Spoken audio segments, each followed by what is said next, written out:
समय साराय स्वानुभूत्या चट्रासिते चित्सुभावाय भावाय सर्वभावान्तरच्छिदे मण्डलं भगवान् वीरो मण्डलं गौतमो रणि मण्डलं कुन्दकुन्दाद्यो जैन धर्मोस्तु मण्डलम्। आचार्य कुंद कुंद का नाम मंडलाचरण में हम जिन्हें स्मरण करते हैं, इतना सम्मान देते हैं, क्यों? क्योंकि वो आद्य प्रतिष्ठापक आचार्य थे।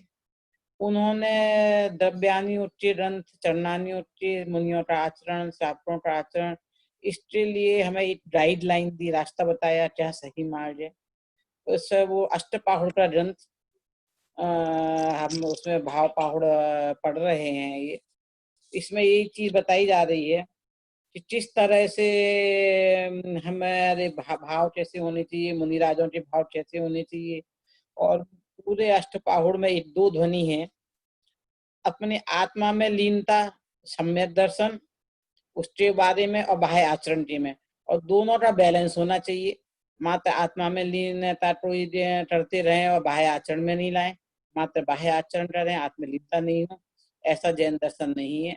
दोनों का बैलेंस होना चाहिए। उसके बैलेंस का वर्णन कहीं अति कठोर अति सॉफ्ट आचरण का विरोध, इस तरह से आचार्य टुनटुन ने सब जगह बताया है। और दृढ़ता से मुनिया में आने वाली शिथिलता का निषेध किया है, खंडन किया है। तो इस समय जैसे कि बहिरात्मा अंतरात्मा की हमारी बात चल रही थी, तो जो प्रीति बहन ने बताया था उनकी समझ सही थी। समझ तो मैं सोचती हूँ आशा बहन की भी सही ही है, पर आशा बहन की जो शब्दावली थी थोड़ी भ्रम उत्पन्न करने वाली थी, इसलिए मैंने उनसे फिर से टाटे सुने। मुझे डाउट हुआ था कहीं ना कुछ गलत कह रही हैं, पर मैंने सोचा कहीं शायद मेरे से कुछ गलती हो रही हो सुनने में, तो एक बार फिर से सुनूं। बहिरात्मा के में वही बात है जो प्रीति बहन ने बोला था कि शरीर और पर पदार्थों में अपनापन करना वो बहिरात्मा है। और जिस तरह अपने शरीर में हम अपनापन करते हैं, अपने शरीर को अपनी आत्मा मान लेते हैं, ऐसे ही पर की शरीर को पर की आत्मा मानना। अंतरात्मा में बहुत ज्यादा मिस्टेक महसूस हुई थी मुझे। वो पहले दूसरे शब्दों का प्रयोग किया था, इस बार जो शब्दों का प्रयोग किया वो है हम स्वयं में लीन होना चाहते हैं। स्वयं में लीन होना चाहते हैं, होना चाहते होना अलग बात है, होना चाहने वाला अंतरात्मा नहीं होता है। देखिए दो स्टेज होती है हमारी, एक विकल्पात्मक ज्ञान की, एक निर्विकल्प ज्ञान की। रहस्यपूर्ण चिट्ठी में जो मोक्षमार्ग प्रकाशक में हमने पढ़ा है कि अब जैसे कि उन्होंने बताया था कि हम पढ़ रहे हैं और फिर मैडम से हमने समझ लिया, स्वपर का भेद विज्ञान हो गया, तो इस स्वपर का भेद विज्ञान होने से हम अंतरात्मा नहीं बन रहे। ये विकल्पात्मक ज्ञान में हमारे नॉलेज आई है। तो पहले हमें 6 द्रव्य 7 तत्व का स्वरूप जाना, फिर अब हमने विकल्पात्मक ज्ञान में समझ लिया है, स्वरूप जान लिया है कि शरीर पर है और मैं आत्मा में हूँ। पर ये अंतरात्मापन नहीं है, उससे पूर्व स्टेज है। जब ऐसा जानकर, जब ऐसी रुचि की तीव्रता होगी, और रुचि की तीव्रता के बल से हम इसी में स्वरूप मरण कर लेंगे, जिसमें आत्मा में अपना माना है कि ज्ञान स्वरूप जो आत्मा है वो ही मैं हूँ और दूसरी चीज मैं नहीं हूँ। उस ज्ञान स्वरूप में जब मग्नता विशेष हो जाएगी, जैसी उस ज्ञान ज्ञान ज्ञान के साथ आनंद का वेदन हो रहा, इसमें मग्नता विशेषता पर प्रयोग किया है टोडामल जी ने।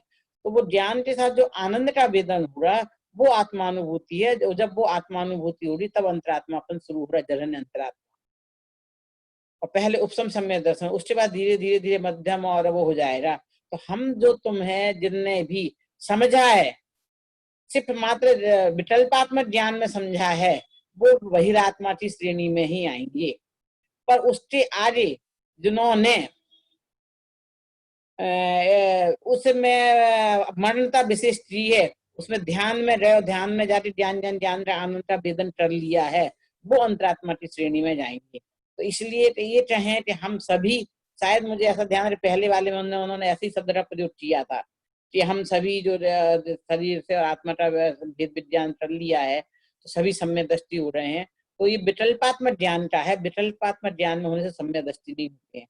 जिन लोगों ने विकल्पात्मक ज्ञान से निर्विकल्प में चले गए हैं, विकल्प रहित हो रहे हैं रुचि रस परिपाक से, वो सम्यक दृष्टि होगी। मैं नहीं कहती सब मिथ्या दृष्टि है, पर मैं वो अंतर बता रही हूँ कि सम्यक दृष्टिपना कहाँ से शुरू हो रहा और कहाँ से नहीं हो रहा। जब तक विकल्पात्मक ज्ञान में हमने शास्त्रों से ही समझा है, उसे अनुभूति पूर्वक नहीं जाना है, तब तक बहिरात्मा की स्टेज है। तो इसलिए पहले विकल्पात्मक ज्ञान में ये आएगा कि शरीर मैं नहीं हूँ, आत्मा ही मैं हूँ, ज्ञान स्वरूप जो हूँ वह हूँ मैं हूँ। फिर उसी में मान्यता विशेष उसी का ध्यान करेंगे, मान्यता विशेष होगी, ज्ञान के साथ आनंद का वेदन बिना विचारों के विकल्प रहित होकर आ जाएगा, तब जाके वो आत्मानुभूति वाली स्टेज होगी। इसलिए अंतरात्मा की बात ही है। बाकी तो परमात्मा की अंतरात्मा की 3 स्टेज हैं जो हमने पढ़े हैं, उत्तम मध्यम जन परमात्मा के। उसमें तो मैं सोचती कि ये भाषा उनका जो है उसमें थोड़ा सा फर्क है, समझ में तो शायद उनके फर्क नहीं होगा, क्योंकि वो अच्छे अभ्यासी हैं, कहने में आगे पीछे सब आ रहे हैं। ऐसी बहिरात्मा वाली में भी उनके कहने में आगे पीछे आ रहे हैं। तो आगे से आप लिख के करेंगे और सुधारेंगे प्रेजेंटेशन तो भी अच्छा रहेगा। तो इस तरह की गलतियां आपको मैंने देखा है आपके स्टूडेंट्स में, कि आपको विषय वस्तु ख्याल में है, पर जो क्वेश्चन पेपर की आप भाषा नहीं समझ पाते, तो वहां पे भी आपसे मिस्टेक होती है। उसकी चर्चा हम बाद में करेंगे, पहले ही समझ लें। तो ये भाव पहाड़ में इस तरह से हर जगह जगह आप देखिए कि हे मुनिवर, हे मुनि, हे महायस, तो ऐसे ही संबोधन दिया है। यानी पूरा मुनिवर के लिए ही संबोध रहे हैं, पर मुनिवर को संबोध रहे हैं इसका मतलब ये नहीं कि वो हमारे लिए नहीं है। जैसा कि अपन ध्यान हो कि आचार्य अमृतचंद ने लिखा था कि उपदेश ऊंचा चढ़ा दिया जाता है, पहले मुनि बनने का। मुनि नहीं बन पाए तो फिर हम श्रावक कर देंगे। तो आचार्य टुनटुन ने भी मैं भी वो शैली थी, उससे तो आचार्य अमृतचंद ने ली। आचार्य अमृतचंद ने उसे शब्द दे दी, उन्होंने वो शैली अपनाई है। पहले मुनि बनने का उपदेश दिया, मुनि बनने के दोष बताए, फिर जो हमने पढ़ लिए कि ऐसी ऐसी चीजें होती हैं और हम उस लायक हों तो हम मुनि व्रत धारण करें, उस लायक नहीं हो तो मुनि व्रत धारण नहीं करें, वो चीज हमें समझ में आ जाए। इसलिए पहले उन्होंने ऊंचा चढ़ने का उपदेश दिया, फिर श्रावक की चीजें भी बताई गई हैं। तो हर जगह मुनियों को उपदेश दिया गया है, हे मुनीश्वर, हे धीर, हे महायश, ऐसे ऐसे अच्छे अच्छे शब्दावली का महायश को धारण करने वाले तरह से प्रयोग किया है। और विशेष बात पेज नंबर 179 पर ये कहते हैं कि जैसे कि लोक में तो इस शरीर में ऐसे आत्मा निकल जाती है, उसे सब बोलते हैं, पर वैसे ही हम सब जिनको सम्य दर्शन नहीं हुआ है, जो मिथ्या दृष्टि है, वो चल सब है। यानी हमारे अंदर आत्मा है, पर वो आत्मा का सम्य दर्शन बिना कुछ मतलब नहीं है। हम चल तो रहे हैं, मान लो चलते हुए सभी समान है, यदि सम्य दर्शन नहीं है तो इतना उन्होंने बता दिया सम्य दर्शन की महिमा समझ लो। जैसे संसार में शरीर की कीमत आप पूछते कब तक हो आप, तब तक जब तक इसके अंदर जीव है। जीव निकला और बस 24 घंटे घर में नहीं रह सकते उसे, जितनी जल्दी से जल्दी हो।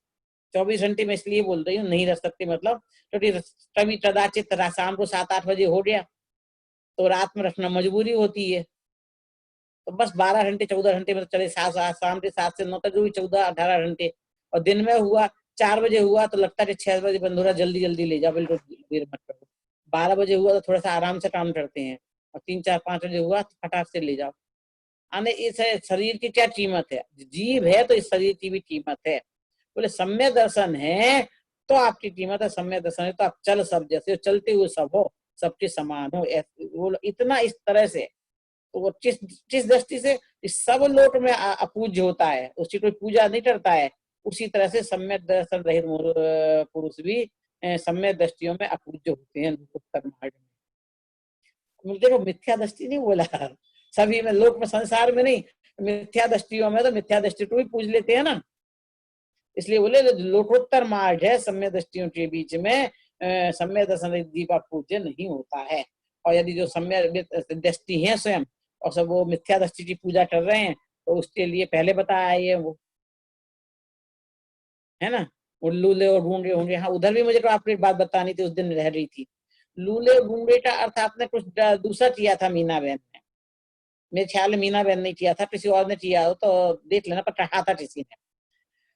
लूले गुणी का मतलब है एक स्थावर जीव हो, त्रंज रति में स्थावर, मतलब है ना, जो चल फिर नहीं सकते, एक जगह स्थिर रहते, ना बोल सकते हैं, चलन फिलन नहीं है, तो त्रंज रति से मतलब है लूले गुंगे का। हाँ तो अपनी यहाँ पे चर्चा चल रही थी। हाँ तो ये विशेष बात ही बताइए अब मोक्ष पाहुड़ में जैसे जो पाहुड़ दिया है उससे संबंधित चीज बताई है, तो मोक्ष की चीज तो बताई है, साथ में उन्होंने बहिरात्मा, अंतरात्मा, परमात्मा, परमात्मा के स्वरूप के साथ साथ हमारे जीव की जो अवस्थाएं अभी से लेके परमात्मा तक की वो सारी अवस्थाओं का जो जो विषय वस्तु बताना चाहते हैं जरूरी है, जो हमने अंतरात्मा बहिरात्मा का पाठ पढ़ा था, वो सारी विषय वस्तु आपको आचार्य कुंद कुंद में मिल जाएगी। यहाँ से वो चीज लेके वहां गए हैं। इस तरह से इस मोक्ष पाहुड़ में बहिरात्मा, अंतरात्मा, परमात्मा का स्वरूप बता दिया है। फिर यहाँ पे आके मुनि धर्म, उसके बाद श्रावक धर्म का भी निरूपण किया। तो वर्ण है नाम मोक्ष पाहुड़, उसे मोक्ष की चर्चा होनी चाहिए, पर उन्होंने श्रावक मुनि धर्म से लेके श्रावक तक की, बहिरात्मा से लेके परमात्मा तक की सारी बातें इसमें बता दी गई हैं। आने आप जहाँ खड़े हो वहां से लेकर पशु से परमात्मा बनने तक का, बहिरात्मा से परमात्मा बनने तक का पूरा मार्ग इसमें ही बता दिया गया है। तो छोटे छोटे पाहुड़ हैं तो भी उन्होंने पूरी विषय वस्तु वहां ली है। फिर अब मोक्ष पाहुड़ है तो मोक्ष का स्वरूप नहीं है टीला वर्णन, मोक्ष की प्राप्ति कैसे होती है, तो सम्यक दर्शन का, सम्यक ज्ञान का, सम्यक चारित्र का, और फिर उसमें फिर बैलेंस आत्मानुभूति संपन्न जो मुनि है, 5 महाव्रत ने सम्यक दर्शन भी हो, ज्ञान हो, उसके साथ चारित्र भी होना चाहिए, बाह्य आचरण भी होना चाहिए अंतरण के साथ साथ। तो इसलिए 5 महाव्रत, 5 समिति, 3 गुप्ती समय, इन सब की उन्होंने इसमें चर्चा की हुई है। और वो देखिए 183 पेज पर लास्ट पैराग्राफ, तो इस प्रकार मुनि धर्म का वर्णन करने के पश्चात अब श्रावक धर्म का वर्णन करते आचार्य कहते हैं। तो वो यहाँ से आचार्य अमरचंद ने लिखा और इस बात को उन्होंने बता दिया पुरुषार्थ सिद्धि उपाय में, कि पहले ऊंचा चढ़ने का उपदेश दो, मुनि धर्म का वर्णन करो, और फिर कोई किसी में शक्ति अधिक है और आपने कह दिया तुम तो श्रावक बन जाओ, तो वो उसमें संतुष्ट हो गया, तो मुनि धर्म से वंचित रह गया। क्या हम अपने बच्चे को ऐसा करते हैं? एक बच्चा हमारा 60% से 70% मार्क्स ला रहा है, अरे तेरे तो बहुत अच्छे मार्क्स आ रहे हैं, अरे 50% भी लाता तो बहुत थी, ऐसा बोलते हैं। अब तेरे को पढ़ने की जरूरत नहीं है, तू तो आराम से ले आएगा। यदि वो 70 लाते रहते, अरे अभी लाया अच्छे तो हैं, 80 लाता तो और अच्छी होता है, 90 लाता तो और अच्छी, 80 लिया तो 90 लाता। इनकरेज करते हैं ना, बढ़ाते हैं ना घटाते हैं? कहते नहीं, तुमको तो यदि दादा एक उदाहरण देते हैं कि आप एक डंडा लाने का टारगेट बनाओ, एक डंडा मतलब फर्स्ट डिवीजन का, तो आपको 2 डंडे आते हैं ना सेकंड डिवीजन। आप सेकंड डिवीजन का टारगेट बनाओ तो थर्ड डिवीजन मिलती है, और थर्ड डिवीजन का टारगेट बनाओगे तो फेल हो जाएगी। जो बिल्कुल टॉप करने का पूरा बनाते हैं, मेरे को टॉप करना है, वो उनके नंबर थोड़े कम आते हैं, वो टॉप नहीं कर पाते हैं। जो ये टारगेट करते हैं मुझे हर चीज की नॉलेज होनी चाहिए, ज्ञान का टारगेट बनाते हैं, जो प्रोपोर्शन में मुझे हर चीज आनी चाहिए, वो टॉप कर जाते हैं। अंतर क्या है? टॉप करने वाले टॉप नहीं करते, पढ़ते तो वो भी है।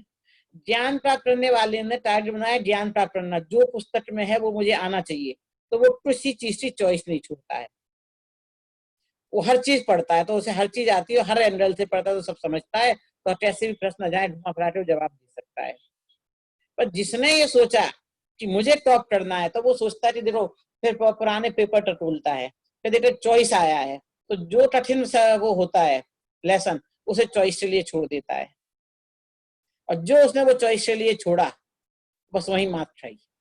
तो वो कठिन चीज, तो टॉपर्स के लिए वो चीज आना चाहिए। एग्जामिनर बेसिक एक क्वेश्चन ऐसे ही देता है जिसका आंसर वो टॉपर ही दे सकता है, सब दे सकते हैं, और उसे पता चल जाता है। बाकी सब आंसर तो बहुत आसानी से दे देंगे 80% के, तो मतलब 60% लाना जो आसान है, फिर 80% लाना आसान है, फिर 90 लाना, फिर 99 100 में बहुत काफी मारा मारी होती है, पॉइंट पॉइंट की भी मारा मारी हो जाती है। तो इस तरह से इसमें इन्होंने उस श्रावक धर्म के मुनि धर्म का यहाँ पर पहले मुनि धर्म की चर्चा की, फिर श्रावक धर्म की। आचार्य अमरचंद ने उसे नाम दे दिया, उसकी टीका में पंडित सुब्रमण्य जी ने बहुत स्पष्ट रूप से लिखा हुआ है। फिर पेज नंबर 184 पर आते हैं हम।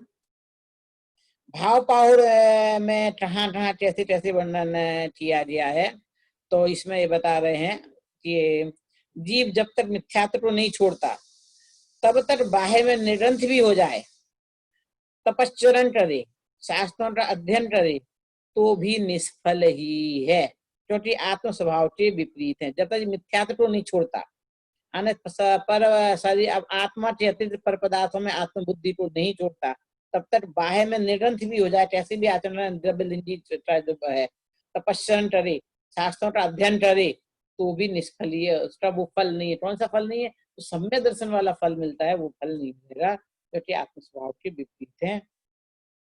तो इस तरह की बात है भाव पहाड़ में, और कहाँ कहाँ कही रही है। निष्फल है, पशुतुल्य है, वो आप ढूंढ ढूंढ के ऐसे प्रश्न, आप इसमें प्रश्न बन सकता है।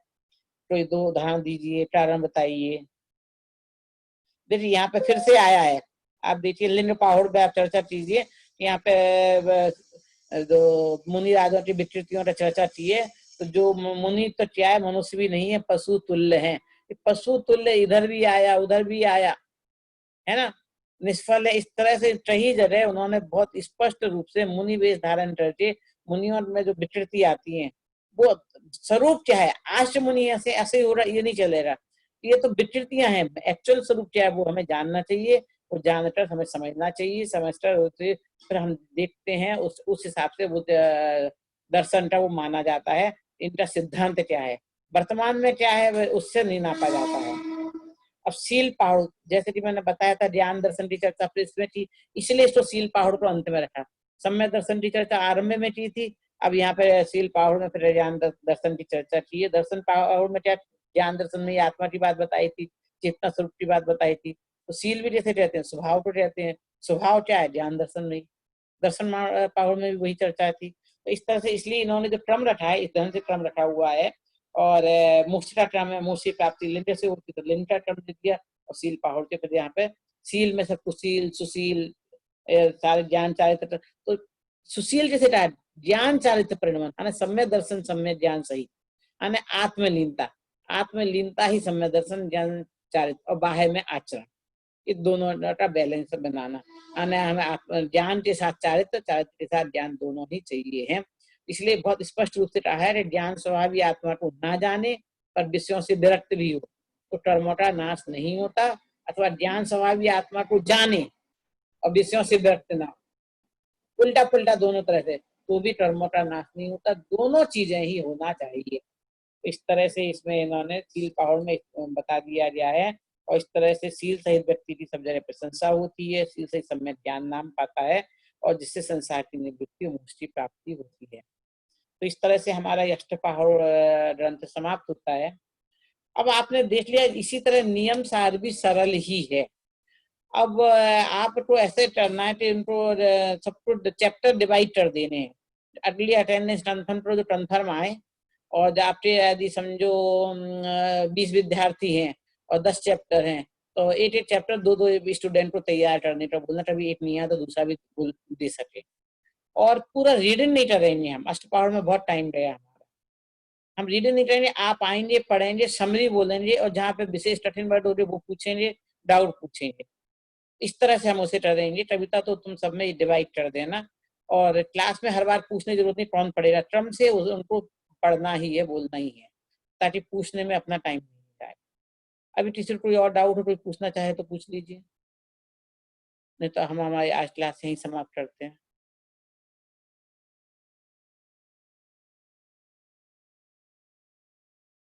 है टीचर का? जय जिनेन्द्र।